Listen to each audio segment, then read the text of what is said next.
Welcome back, guys. This is Gambler. I believe this is Crossfire 5 part 5 or part 6, regardless.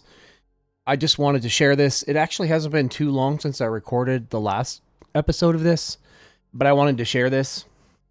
So we ended up from the last episode capturing our second slave camp. We've got that up and running. We ended up moving our dome around a little bit. Got a better position on this. It's level 1, but it's given us 6,000 labor, which is great. It's like a 2,000. It's a 1992 spot, which is massive. It's really good. But the other update I wanted to document, and this is for newer players, is shifting stuff. Remember last time I told you guys I had put a pin here. This is where our 6th station was going to go. And now I wanted to document this for you guys and show this once again for you new guys. You guys are like, there's a lot of criticism about this game about things taking a long time, and they don't have to. Okay? Meaning people say like, oh, it takes so long to move outposts. It takes so long to coordinate things. If you're doing it right, it doesn't take that long. Okay, so I had 2 sets of industrials where the old Stargate was, and it took 3 to 4 minutes to go back and forth. When you have 2 sets of industrials, so you can watch what I'm going to do here. So this is flying out and rebuilding our gate, okay? So as soon as this lands, I can use my second set of industrials and rebuild the gate. So it's a 5-minute flight. So 25 minutes to rebuild it, and then it took 3 minutes, between 3 and 4 minutes back and forth to tear it down. So 3, 6, 9, 13, 17 minutes, and then 25 minutes. So 40. So it is. But moving a gate in 42 minutes is not that long. Okay, if you're playing this just casually and you're doing stuff, you're close by. You can be, you have two sets of industrial staged here. You have 2 sets of industrials staged at your new Stargate, our new station that's building the Stargate out of, that has Expedialis on it. This is just another layer to this game of, speeding things up really, really fast in terms of this game, and just doing things like this. So we got that up and running. That's the other update is, so I'm going to end up making a mining colony out of this station. I already got it up, actually. And so we have our second mining colony here up and running. It's level 4. But I wanted to also share this with you. I think I'm going to do something a little different, and this is kind of a deviation. I've been thinking about this like the last few days of what my plan is. So I have our 7-point moon here, but I also have a 4-point moon here. And I just, I understand a 4-point moon isn't that good, but the difference is I can facilitate my capital ship assembly out of a mining colony station, meaning I can move the HSA, make the mining, or make the capital ship assembly out of my mining colony station and put it here. And then my workshed station already has MIC level 10. So I could turn around and instead put a 4-point HSA right here, and then move this mining colony. So I'd have to move this mining colony somewhere else. Like there's another good decent spot here. I think it's right here that has over 500 metal. That's all I need, is I just need a lot of metal. So I can move the mining colony here, this mining colony here, move the HSA here, and then move the capital ship assembly here. So I might do that. That might be my plan. That's my deviation. I just wanted to share my reasoning and my thoughts, is because this area, all it's accomplishing if I don't make those changes, is just 2 mining colonies and a capital ship assembly.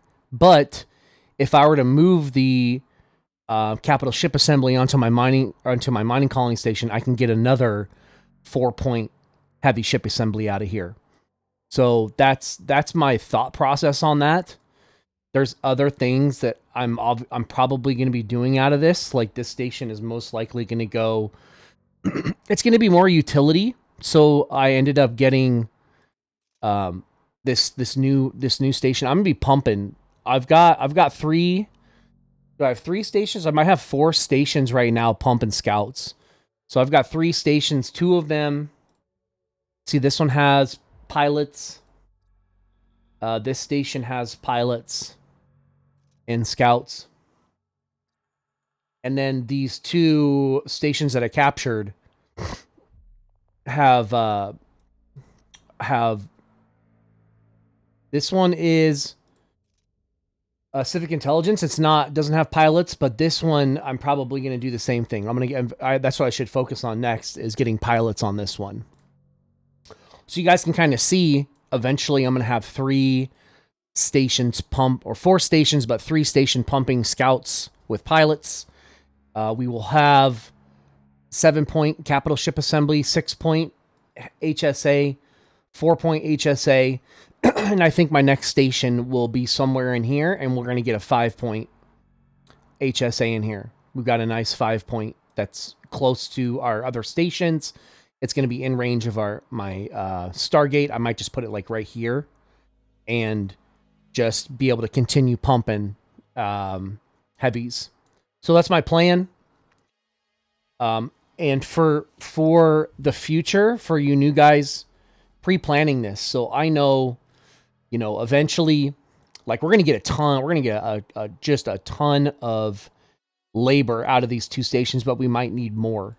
Okay. When we start making 7-point carriers, those take a lot of labor. I mean, even if these stations were doing 16, 17,000 labor each, this one's 15 to 16, this one's 15 to 16,000 labor. After our 8, number 7 is HSA. Number 8, our 8th station might be ICE. So that's kind of my plan, guys. I thought I would share that. I'm going to try to make these videos shorter. People are saying, it's tough for them to, every single day or every other day watch. They just have very limited time. So I'll kind of cut to the chase now that if you guys want to see a more in-depth playthrough, you guys can go watch my Busted series I did on Event Horizon 2. You guys can go check that out. Maybe I will link it in the description down below, and you guys can watch that series. But like I said, I just wanted to show this. So again, as soon as this bounces back, returning from doing anything with an outpost, you can automatically upgrade. So you can see this. We have moved. It's taken. This is 5 minutes. So 25 minutes to rebuild a gate is not that long. So, anyways, guys, hope you enjoy this. The only other thing I wanted to share is, now that we're really crushing this one in terms of where our character is at and what we have access to do right now, which is we've captured 2 stations already. We have our ICE, a badass ICE station with all the buffs already, 2 of them actually. And now we're doing more utility stuff, moving our gate, getting Expedialis on a gate here so we can run missions even faster. So like this, I wanted to share, this would be the last thing. So we finally ended up getting a Guan Erebus. So I covered this in another on the other series, but this is probably my top 5 card for me. When I get close to being able to do scout missions, scout missions and firepower missions, level 5 ones on both. So firepower and scanning, the blue ones are scan missions. As soon as I get really close to being able to do both of them at level 5, I want this card. Guan Erebus just speeds you up so much faster. Mission requirements drop by 15%. You save an escort. So if you guys don't know what escorts are, the higher the mission, the more fleets it wants you to use in order to do these higher missions. But by applying this card and having Solemn on here, Solemn is reducing your escort modifier by 1, and so does Guan. So by having these two cards and that organization running, you can do level 3 missions with one fleet without having to apply escort cards onto your ships. So, like I said, now I'm starting to be able to run level 5, a lot of level 4 and level 5 missions. It might have been day 6 or day 7. The algorithm changes from only seeing level 1 through 3 missions to seeing level 1 through 5 missions. So like I said, and this is another thing that's happening right now. So I've been running a lot of missions here. And what happens is you slowly push your missions away from you. Okay, unless you have a neighbor that's doing a lot of missions on the other side of you, your missions slowly get pushed away. Okay, so you can see we have a lot of missions on the edge of our station, but not a lot close to our station because we pushed them away. We slowly, by doing a lot of them, we push them just passively away. So what happens is when you start getting respawns of the better missions, they're on this, like, they're barely just out of range of your vision. So what I'm doing is I've got one of our badass scanners. We're using 800 scouts with the veteran scout card, and this is going to instantly dropping probes on just the, like, 4 more. So you drop a probe here and you have 4 range on your scan. You can start lighting up your whole edge here and dropping, 4 or 5 day long probes. It just helps you be able to see these level 4 and level 5 missions. Okay. So that's all I've got, guys. Hopefully that's helpful. If you guys have any questions, leave me a comment.